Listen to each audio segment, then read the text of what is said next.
Salam sejahtera Malaysia, selamat datang ke channel Fels Lifestyle.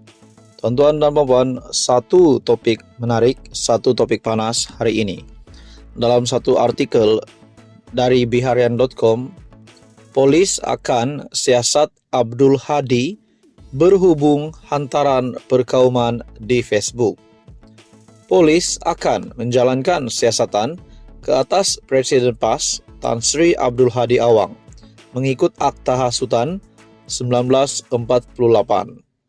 Ketua Polis Negara Tan Sri Razaruddin Hussain berkata, siasatan ke atas ahli parlimen Marang itu susulan satu hantaran di akun Facebook bertajuk Minda Presiden PAS pada Sabtu lalu yang mengulas mengenai parti DAP. Tuan-tuan dan puan-puan semua, sebelum saya meneruskan isu hangat ini, mohon kerjasama jasa baik Anda untuk bantu channel ini dengan menekan butang like, share, dan subscribe. Dalam artikel ini, menurut Razaruddin, hasil siasatan awal, polis mendapati hantaran berkenaan mengandungi kenyataan yang berunsur perkauman yang boleh mencetus kegusaran awam. Satu laporan berkait perkara ini telah dibuat di pejabat Jabatan Siasatan Jenayah Komersial JSJK Bukit Aman pada 7 malam.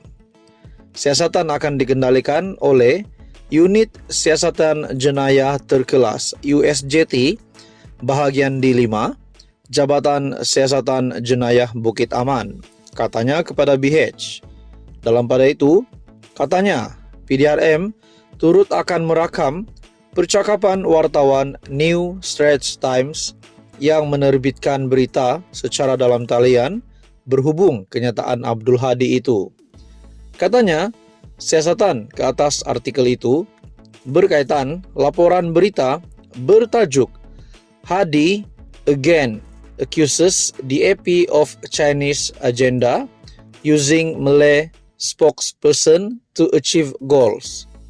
Antara intipati kenyataan itu adalah DAP berhasrat mengekalkan pengertian Islam dalam perlembagaan persekutuan berdasarkan tafsiran penjajah yang menjunjung liberalisme dan kebebasan yang dianuti oleh Barat. Selain itu, antara intipati lain yang diterbitkan menerusi laporan itu adalah dakwaan Hadi bahwa DAP berjaya melantik juru cakap daripada orang Melayu yang lupa akan kemelayuan mereka dan terpinggir dari segi ketaatan kepada Islam. Menurut Razaruddin, kedua-dua pihak itu, yaitu Hadi dan Akbar NST, akan dipanggil untuk dirakam keterangan dalam masa terdekat. Kes disiasat mengikut Seksyen 4 dalam kurungan 1 Akta Hasutan 1948 dan Seksyen 233 Akta Komunikasi dan Multimedia 1998. Adakah dengan ini sedikit sebanyak boleh memberikan impak kepada PAS yang bakal menghadapi pilihan raya negeri? Bukan sahaja kepada PAS tetapi kepada kepimpinan Perikatan Nasional setelah Presiden PAS sah akan disiasat oleh polis. Dalam satu artikel dari biharian.com, polis akan siasat Abdul Hadi berhubung hantaran perkauman di Facebook. Polis akan menjalankan siasatan ke atas Presiden PAS Tan Sri Abdul Hadi Awang mengikut Akta Hasutan 1948. Ketua Polis Negara KPN Tan Sri Razaruddin Hussain berkata, siasatan ke atas ahli parlimen Marang itu susulan satu hantaran di akun Facebook bertajuk Minda Presiden PAS pada Sabtu lalu yang mengulas mengenai parti DAP. Apakah akan yang terjadi seterusnya?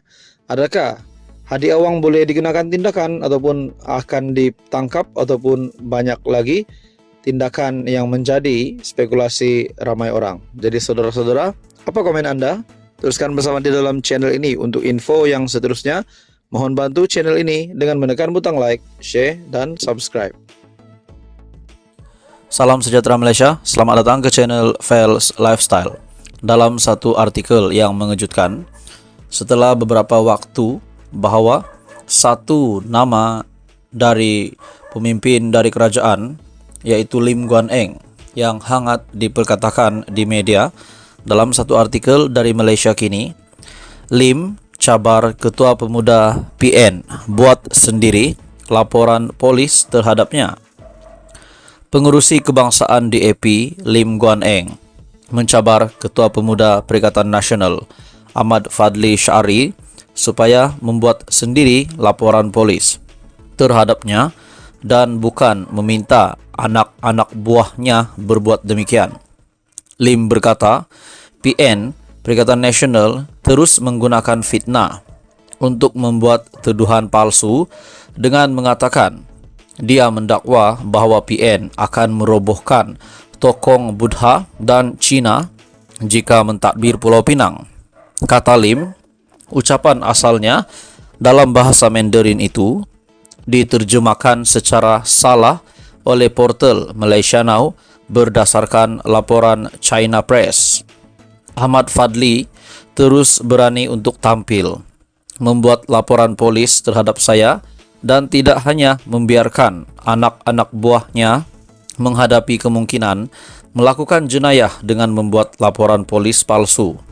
Ahmad Fadli ingin mengarahkan Jentera Pemuda Perikatan Nasional di seluruh negara untuk membuat laporan polis terhadap saya berdasarkan fakta yang palsu. Mereka boleh dianggap melakukan satu jenayah, yaitu membuat laporan polis palsu di bawah Seksyen 182 Kanun Keseksaan. Ahmad Fadli secara berterusan telah membuat serangan politik dan pribadi yang biadab dan tidak berakhlak berdasarkan fitnah jahat ini oleh Malaysia Now, katanya dalam satu kenyataan. Lim sebelum ini, dalam artikel ini, semalam Lim menafikan dia membuat tuduhan bahawa PN akan merobohkan tokong Buddha dan Cina di Pulau Pinang jika mengambil alih kerajaan negeri. Bekas Ketua Menteri Pulau Pinang itu berkata, ucapannya dalam bahasa Mandarin telah diputarbelitkan oleh Malaysia Now bagi memberi gambaran sedemikian. Dia menjelaskan bahawa ucapannya sebelum ini merujuk kepada kes tempat sembayang Hindu di Kedah yang dirobohkan pada Julai 2020. Dalam kenyataannya, Lim juga menegaskan yang China Press telah mengeluarkan kenyataan dengan mengatakan bahawa Malaysia Now telah tersilap menterjemah berita berkenaan. China Press menyiarkan satu laporan khas bahawa Malaysia Now tersilap dalam terjemahan laporannya kerana saya tidak pernah menyebut tokong Cina ataupun Buddha dalam ucapan saya. Ini mengesahkan kenyataan saya semalam bahawa ucapan bahasa Mandarin saya telah diputarbelitkan. Dalam satu artikel dari Malaysia Kini, Lim cabar Ketua Pemuda PN buat sendiri laporan polis terhadapnya bertarik Julai 9, 2023. Salam sejahtera Malaysia, selamat datang ke channel Fels Lifestyle. Tuan-tuan dan puan-puan, satu lagi pengakuan mengejutkan dari bekas Perdana Menteri Tun Dr. Mahathir.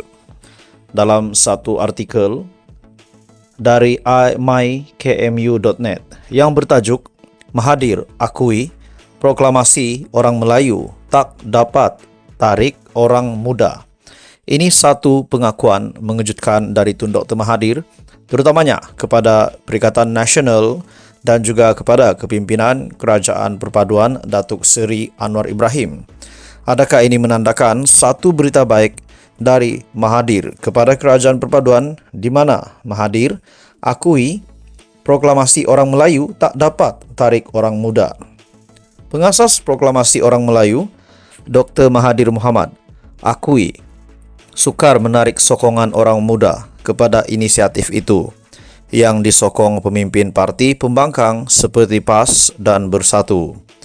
Beliau berkata, orang muda tidak mengikut sejarah negara dan perjuangan pemimpin dulu. Kita hadapi masalah dengan orang muda kerana mereka tidak mengikuti sejarah negara, perjuangan negara kita, katanya pada sidang media selepas majlis pertemuan dengan masyarakat mengenai proklamasi orang Melayu di Pusat Konvensyen Shah Alam. Banyak daripada orang muda tak faham Dia cakap mereka sekarang oke, tapi dia berada dalam keadaan oke sekarang sebab kita. Sebelum ini, proklamasi itu dilaporkan bertujuan untuk menyatukan orang Melayu melangkaui garis politik. Malaysia kini melaporkan semua pihak yang menandatangani proklamasi itu sepakat untuk bekerja sama pada PRN akan datang. Dalam artikel ini, sudah pasti ini satu pendedahan ataupun pengakuan Tun Mahathir yang pasti mengejutkan kepimpinan Perikatan Nasional yang dipimpin pengerusi Perikatan Nasional Tan Sri Muhyiddin Yassin, dan juga satu kejutan baru kepada Perdana Menteri Malaysia Datuk Seri Anwar Ibrahim yang memimpin Kerajaan Perpaduan. Dalam pengakuan Tun Mahathir dalam satu artikel dari mykmu.net, Mahathir akui proklamasi orang Melayu tak dapat tarik orang muda.